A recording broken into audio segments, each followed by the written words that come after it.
നമസ്കാരം.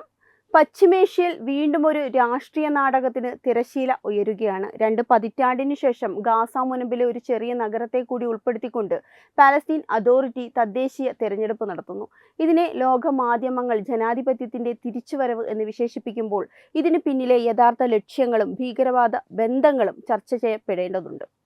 ഭീകരതയെ താലോലിക്കുന്ന പാലസ്തീൻ ഭരണകൂടവും അവരെ വെല്ലുവിളിക്കുന്ന ഹമാസ് ഗ്രൂപ്പുകളും തമ്മിലുള്ള അധികാര വടംവലിയാണ് സത്യത്തിൽ ഇവിടെ നടക്കുന്നത്. നിരപരാധികളെ മനുഷ്യ കവചമാക്കി ഉപയോഗിച്ച് ഹമാസ് ലോകത്തിനു മുന്നിൽ സഹതാപം നേടാൻ ശ്രമിക്കുകയാണ്.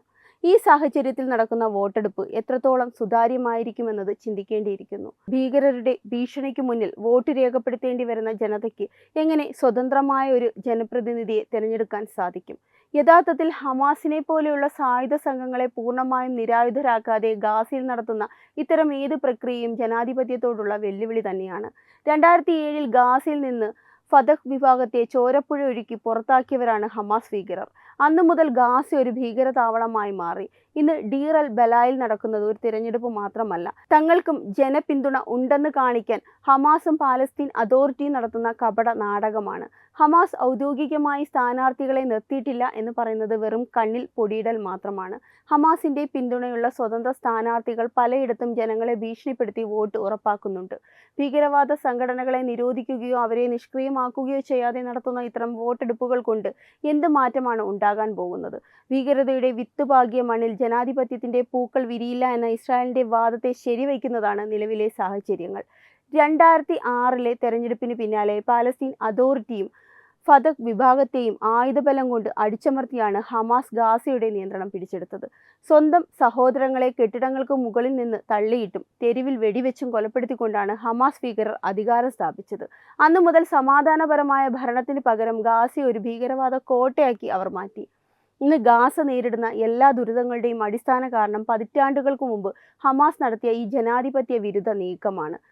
ഭീകരവാദത്താൽ മുറിവേറ്റ 2 രാജ്യങ്ങളാണ് ഇന്ത്യയും ഇസ്രയേലും. ഭീകരതയ്ക്കെതിരെ പ്രധാനമന്ത്രി നരേന്ദ്രമോദി സ്വീകരിക്കുന്ന സീറോ ടോളറൻസ് തന്നെയാണ് ഇസ്രായേൽ പ്രധാനമന്ത്രി ബെഞ്ചമിൻ നെതന്യാഹുവും പിന്തുടരുന്നത്. ഇന്ത്യയെ തകർക്കാൻ ശ്രമിക്കുന്ന അതിർത്തി കടന്നുള്ള ഭീകരവാദത്തെ സജീവ സ്ട്രൈക്കിലൂടെയും മറ്റും നാം നേരിടുമ്പോൾ അതേ ആത്മവീര്യത്തോടെയാണ് ഇസ്രായേൽ ഹമാസിനെയും നേരിടുന്നത്.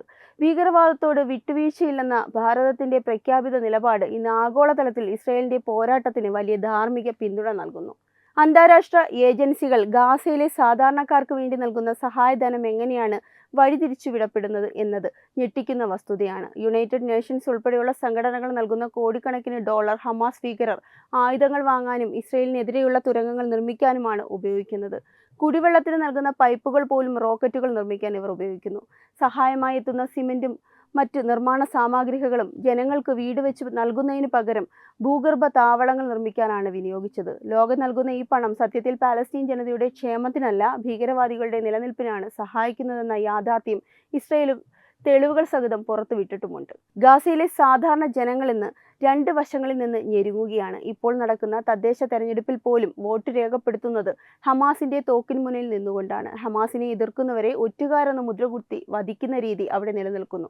ഇസ്രയേലിന്റെ പ്രതിരോധ നടപടികളിൽ സാധാരണക്കാർ കൊല്ലപ്പെടണമെന്നത് ഹമാസിന്റെ ആവശ്യമാണ്. എങ്കിൽ മാത്രമേ അവർക്ക് ലോകത്തിന് മുന്നിൽ ഇരവാദം ഉന്നയിക്കാൻ സാധിക്കൂ. യഥാർത്ഥത്തിൽ ഗാസ നിവാസികൾ ആഗ്രഹിക്കുന്നത് ഹമാസിൽ നിന്നുള്ള മോചനവും സമാധാനപരവുമായ ജീവിതവുമാണ്.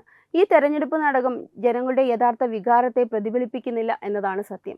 ഇസ്രായേൽ പാലസ്തീൻ അതോറിറ്റിക്കുള്ള ഫണ്ട് തടഞ്ഞു വയ്ക്കുന്നതിനെ ലോകരാഷ്ട്രങ്ങൾ വിമർശിക്കുന്നുണ്ട്.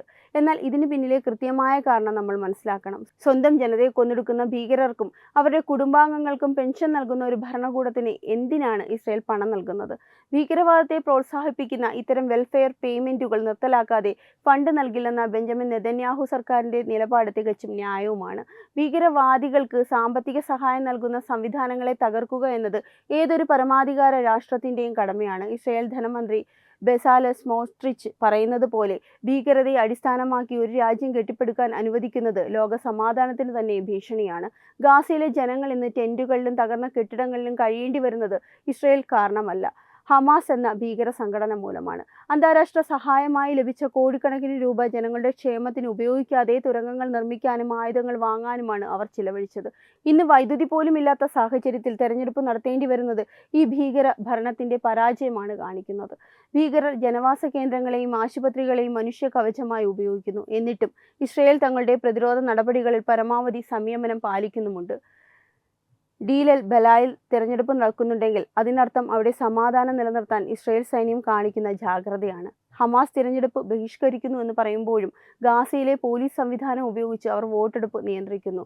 ഇത് വലിയൊരു വൈരുദ്ധ്യമാണ്. ഹമാസിന്റെ താൽപര്യ സംരക്ഷണത്തിനായി നിൽക്കുന്ന ഇൻഡിപെൻഡന്റ് സ്ഥാനാർത്ഥികൾ വിജയിച്ചാൽ ഗാസ വീണ്ടും പഴയ ഭീകരവാദ കാലഘട്ടത്തിലേക്ക് തന്നെ മടങ്ങും.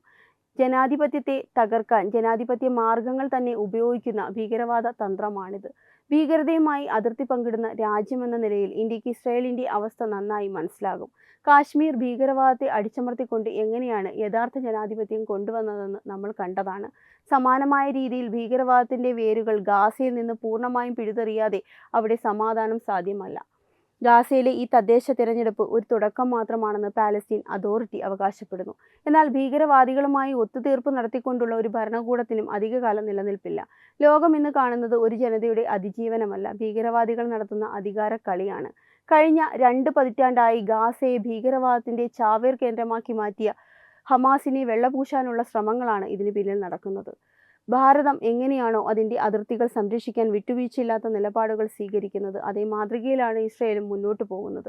ഇസ്രയേൽ ധനമന്ത്രി ചൂണ്ടിക്കാട്ടിയതുപോലെ ഭീകരതയെ താലോലിക്കുന്ന ഒരു പാലസ്തീൻ രാഷ്ട്രം എന്ന സങ്കല്പം ലോക സമാധാനത്തിന് തന്നെ ഭീഷണിയാണ്. ആ ഭീഷണി തിരിച്ചറിഞ്ഞതുകൊണ്ടാണ് ഇസ്രയേൽ ഡിഫൻസ് ഫോഴ്സ് ഗാസയിലെ ഭീകര താവളങ്ങൾ ഓരോന്നായി തകർക്കുന്നത്. ഇന്ന് ഗാസയിലെ ജനങ്ങൾ അനുഭവിക്കുന്ന ദുരിതത്തിന്റെ ഏക ഉത്തരവാദിത്വം ഹമാസിനും അവരെ പിന്തുണയ്ക്കുന്ന പാലസ്തീൻ അതോറിറ്റിക്കുമാണ്. ഗാസയിലെ വിഭവങ്ങൾ ജനക്ഷേമത്തിന് ഉപയോഗിക്കാതെ ഇസ്രയേലിലെ നിരപരാധികളെ കൊന്നൊടുക്കാൻ മിസൈലുകളും തുരങ്കങ്ങളും നിർമ്മിച്ചവർ ഇപ്പോൾ ജനാധിപത്യത്തെക്കുറിച്ച് സംസാരിക്കുന്നത് പരിഹാസ്യമാണ്. ഭീകരവാദങ്ങൾക്ക് മാന്യത നൽകുന്ന ഇത്തരം തെരഞ്ഞെടുപ്പുകൾ ജനാധിപത്യത്തെ അപമാനിക്കുന്നതിന് തുല്യമാണ്. ലോകമെമ്പാടുമുള്ള ദേശീയവാദി ചിന്താഗതിക്കാർ ഇസ്രയേലിന്റെ ഈ പോരാട്ടത്തെ കാണുന്നത് ഭീകരതയ്ക്ക് എതിരെയുള്ള ധർമ്മയുദ്ധമായാണ്. ഭീകരവാദത്തിന്റെ തായ്വേരുകൾ അറുത്തുമാറ്റാതെ അവിടെ സമാധാനം പുനഃസ്ഥാപിക്കാൻ കഴിയില്ലെന്ന കടുത്ത യാഥാർത്ഥ്യം ലോകം തിരിച്ചറിയേണ്ടതുണ്ട്. ഗാസയിലെയും വെസ്റ്റ് ബാങ്കിലെയും ഭരണ സംവിധാനങ്ങൾ നേരിടുന്ന സാമ്പത്തിക പ്രതിസന്ധി കേവലം ഇസ്രയേൽ ഫണ്ട് തടഞ്ഞുവെച്ചതുകൊണ്ട് മാത്രമല്ല എന്ന യാഥാർത്ഥ്യം നാം തിരിച്ചറിയേണ്ടതുണ്ട്. ലോകരാജ്യങ്ങൾ മാനുഷിക പരിഗണനയുടെ പേരിൽ നൽകുന്ന കോടിക്കണക്കിന് ഡോളർ എങ്ങോട്ടാണ് പോകുന്നത്? ഗാസയിലെ സാധാരണക്കാരുടെ ക്ഷേമത്തിന് ഉപയോഗിക്കേണ്ട ഫണ്ട് ഉപയോഗിച്ചിട്ടാണ് ഹമാസ് ഭീകരർ അത്യാധുനിക ആയുധങ്ങളും 100 കണക്കിന് കിലോമീറ്റർ നീളമുള്ള തുരങ്കങ്ങളും നിർമ്മിച്ചത്. ഒരു വശത്ത് ലോകത്തോട് സഹായം അഭ്യർത്ഥിക്കുകയും മറുവശത്ത് ആ സഹായം ഇസ്രയേലിന്റെ നിരപരാധികളെ ആക്രമിക്കാൻ വിനിയോഗിക്കുകയും ചെയ്യുന്ന ഇരട്ടത്താപ്പാണ് ഇവിടെ നടക്കുന്നത്. ഭീകരവാദ പ്രവർത്തനങ്ങളിൽ ഏർപ്പെട്ടിരിക്കുന്നവർക്കും അവരെ സഹായിക്കുന്നവർക്കും സാമ്പത്തിക സഹായം നൽകുന്നത് അവസാനിപ്പിക്കുക എന്ന നിലപാടാണ് ഇസ്രയേൽ സ്വീകരിച്ചിരിക്കുന്നത്. ഭീകരതയെ തുടച്ചു നീക്കാതെ ഒരു പ്രദേശത്തും സാമ്പത്തിക വളർച്ചയോ സമാധാനമോ ഉണ്ടാകില്ലെന്ന കടുത്ത പാഠമാണ് ഇസ്രയേൽ ഇപ്പോൾ ലോകത്തിന് നൽകുന്നത്. തിരഞ്ഞെടുപ്പ് നടക്കുന്ന ഡീൽ എൽ ബലായിൽ പോലും വോട്ടെടുപ്പ് കേന്ദ്രങ്ങൾ ടെന്റുകളിലും താൽക്കാലിക സംവിധാനങ്ങളിലും ഒരുക്കേണ്ടി വരുന്നത് ഹമാസ് സ്വീകരിച്ചു പോരുന്ന തെറ്റായ നയങ്ങളുടെ ഫലമാണ്. ജനവാസ കേന്ദ്രങ്ങളെയും ആശുപത്രികളെയും വിദ്യാലയങ്ങളെയും സൈനിക താവളങ്ങളാക്കി മാറ്റുന്ന ഹമാസിന്റെ രീതിയാണ് സാധാരണക്കാരുടെ ജീവിതം ദുസ്സഹമാക്കിയത്. ഭീകരവാദത്തെ ഏത് രൂപത്തിൽ വന്നാലും എതിർക്കുക എന്നതാണ് ഭാരതത്തിന്റെ പ്രഖ്യാപിത നയം. കാശ്മീരിൽ ഉൾപ്പെടെയുള്ള ഭീകരവാദത്തിനെതിരെ നാം സ്വീകരിച്ച വിട്ടുവീഴ്ചയില്ലാത്ത നടപടികൾ ലോകത്തിന് മാതൃകയാണ്. അതേ നയം തന്നെയാണ് ഇസ്രയേലും പിന്തുടരുന്നത്. ഇസ്രയേലിന്റെ നിലനിൽപ്പിനെ തന്നെ ചോദ്യം ചെയ്യുന്ന ശക്തിക്കെതിരെയുള്ള ഈ പോരാട്ടം വെറും ഒരു പ്രാദേശിക തർക്കം മാത്രമല്ല, ആഗോള സമാധാനത്തിന് വേണ്ടിയുള്ള പോരാട്ടമാണ്. മതമൗലികവാദത്തെയും തീവ്രവാദത്തെയും ആയുധമാക്കി ജനാധിപത്യത്തെ അട്ടിമറിക്കാൻ ശ്രമിക്കുന്നവർക്ക് ഈ തെരഞ്ഞെടുപ്പിലൂടെ മാന്യത നൽകുന്നത് അപകടകരമായ പ്രവണതയാണ്. ദേശീയ ബോധമുള്ള ഏതൊരു പൗരനും ഇസ്രയേലിന്റെ ഭാഗത്തു നിന്ന് ചിന്തിക്കുമ്പോൾ മാത്രമേ ഈ പ്രതിസന്ധിയുടെ ആഴം മനസ്സിലാക്കാൻ സാധിക്കൂ. ഭീകരവാദത്തെ വേരോടെ പിഴുതെറിയുന്നതിലൂടെ മാത്രമേ പശ്ചിമേഷ്യയിൽ ശാശ്വതമായ സമാധാനം പുലരുകയുള്ളൂ. ഗാസയിലെ ഈ തദ്ദേശ തെരഞ്ഞെടുപ്പ് കേവലം വോട്ട് രേഖപ്പെടുത്തലല്ല, ജനാധിപത്യത്തിന്റെ മുഖംമൂടി അണിഞ്ഞ ഭീകരവാദത്തിന്റെ മറ്റൊരു പരീക്ഷണമാണ്. ഭീകരവാദികളെയും അവരെ തുണയ്ക്കുന്ന ഭരണകൂടങ്ങളെയും ലോകത്തിന് മുന്നിൽ തുറന്നു കാട്ടേണ്ട സമയം അതിക്രമിച്ചു കഴിഞ്ഞിരിക്കുന്നു. ഭീകരതയോട് വിട്ടുവീഴ്ചയില്ലാത്ത നിലപാട് സ്വീകരിക്കുന്ന ഇസ്രയേലിന്റെ പോരാട്ടം ഒരർത്ഥത്തിൽ ലോക സമാധാനത്തിന് വേണ്ടിയുള്ളതാണ്. ഭാരതം കാശ്മീരിലും മറ്റും നടപ്പിലാക്കിയതുപോലെ ഭീകരവാദത്തിന്റെ താഴ്വേരുകൾ അറുത്തുമാറ്റി അവിടെ വികസനത്തിന്റെയും സമാധാനത്തിന്റെയും പുതിയ പാത വെട്ടിത്തെളിക്കാൻ ഇസ്രയേലിന് സാധിക്കട്ടെ എന്ന് നമുക്ക് പ്രാർത്ഥിക്കാം. ഭീകരവാദത്തിന് മാന്യത നൽകുന്ന ഏതൊരു നീക്കത്തെയും പ്രതിരോധിക്കുക എന്നത് ഓരോ ദേശീയവാദിയുടെയും കടമയാണ്. തോക്കിന് മുന്നിൽ നടത്തുന്ന വോട്ടെടുപ്പുകളെയല്ല, ഭീകരതയില്ലാത്ത സ്വതന്ത്രമായ അന്തരീക്ഷമാണ് ഗാസയിലെ ജനങ്ങൾക്ക് വേണ്ടത്. വെബ് ഡെസ്ക് തത്വമൈ ന്യൂസ്. വിട്ടുവീഴ്ചയില്ലാത്ത നിലപാടുകളുമായി ദേശീയതയുടെയും സമാജത്തിൻ്റെയും ശാക്തീകരണത്തിനു വേണ്ടി തത്വമയിയുടെ ജൈത്രയാത്ര തുടരുകയാണ്. യൂട്യൂബിൽ മാത്രം തത്വമയിക്ക് 10 ലക്ഷം സബ്സ്ക്രൈബേഴ്സിലേക്ക് എത്താൻ ഏതാനും ചുവടുകൾ മാത്രമാണ് ബാക്കി. മറ്റ് സോഷ്യൽ മീഡിയ പ്ലാറ്റ്ഫോമുകളിലും തത്വമയിയുടെ നിറസാന്നിധ്യം തുടരുകയാണ്. ഈ അവസരത്തിൽ ഞങ്ങൾക്ക് നിങ്ങളോടുള്ള അഭ്യർത്ഥന ഞങ്ങളോടൊപ്പം നിൽക്കുക എന്നുള്ളതാണ്. നിങ്ങൾ ഉപയോഗിക്കുന്ന ഏത് സോഷ്യൽ മീഡിയ പ്ലാറ്റ്ഫോം ആണെങ്കിലും ഞങ്ങളുടെ വരിക്കാരാകുക, ഞങ്ങളെ സബ്സ്ക്രൈബ് ചെയ്യുക, നിങ്ങളുടെ സുഹൃത്തുക്കളിലേക്ക് തത്വമയിയുടെ ഈ സന്ദേശം പ്രചരിപ്പിക്കുക. ഞങ്ങളോടൊപ്പം നിൽക്കൂ, രാഷ്ട്രത്തോടൊപ്പം നിൽക്കൂ, ദേശീയതയ്ക്കൊപ്പം സഞ്ചരിക്കൂ.